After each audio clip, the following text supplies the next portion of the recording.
After harvesting, I wash them before cooking, pick out any bad ones, and add honey to a pot, and the grapes with some water to simmer.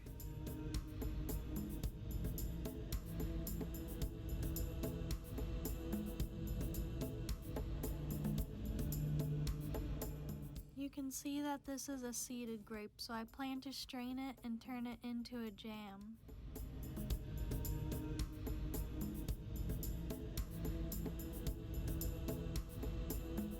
The seeds can be saved to replant or used as a natural wild bird feed.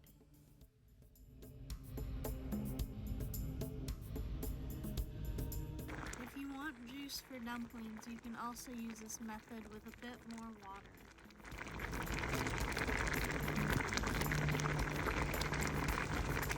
If you want to see more content from me, please like and subscribe. Also, shout out to Gluten Free GF.